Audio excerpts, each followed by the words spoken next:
Japanese Fairy Tales. The Wonderful Tea Kettle. Told in English by Mrs. T. H. James. A long time ago, at the temple of Morinji in the province of Kotsuke, there lived an old priest.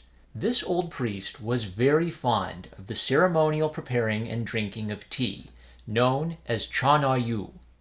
Indeed, it was his chief interest and pleasure in life to conduct this ceremony.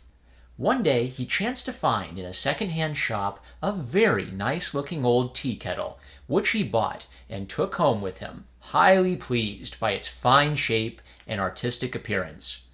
Next day he brought out his new purchase and sat for a long time, turning it round on this side and on that, and admiring it.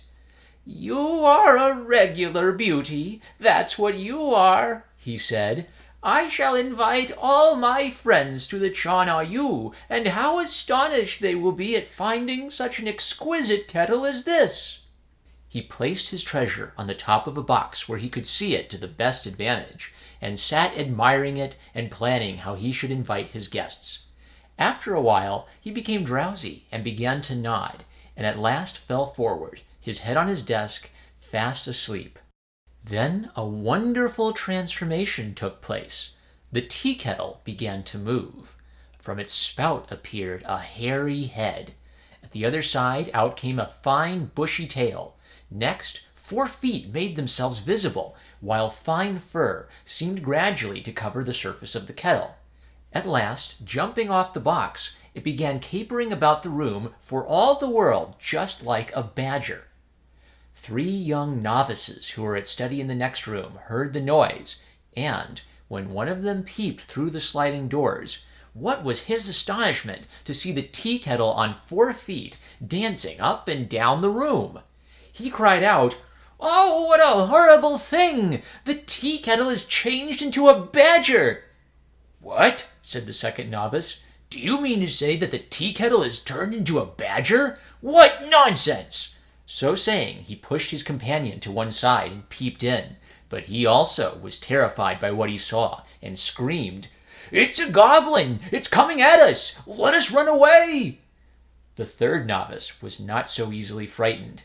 "Come, this is rather fun," said he. "How the creature does jump, to be sure! I will rouse the master and let him see too." So he went into the room and shook the priest, saying, "Wake, master, wake! A strange thing has happened." "What's the matter?" said the old man, drowsily rubbing his eyes. "What a noisy fellow!" "Anyone would be noisy when such a strange thing as this is going on. Only look, master, your tea kettle has got feet and is running about." What? What's that you say?" asked the priest again. "The kettle got feet? What's this? Let me see." But by the time the old man was thoroughly roused, the tea kettle had turned into its ordinary shape and stood quietly on its box again. "What foolish young fellows you are," said the priest. "There stands a kettle on top of a box. Surely there is nothing very strange in that. No, no, I have heard of the rolling pin that grew a pair of wings and flew away. But, long as I have lived, never have I heard before of a tea kettle walking about on its own feet. You will never make me believe that."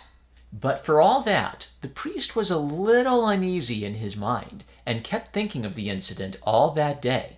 When evening came, and he was alone in his room, he took down the kettle, filled it with water, and set it upon the embers to boil, intending to make some tea.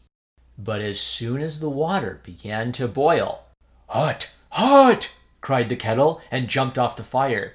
"Help! Help!" cried the priest, terrified out of his wits. But when the novices rushed to his help, the kettle at once resumed its natural form. So one of them, seizing a stick, cried, "We'll soon find out whether it's alive or not," and began beating it with might and main. There was evidently no life in the thing, and only a metallic clang, clang responded to his lusty blows.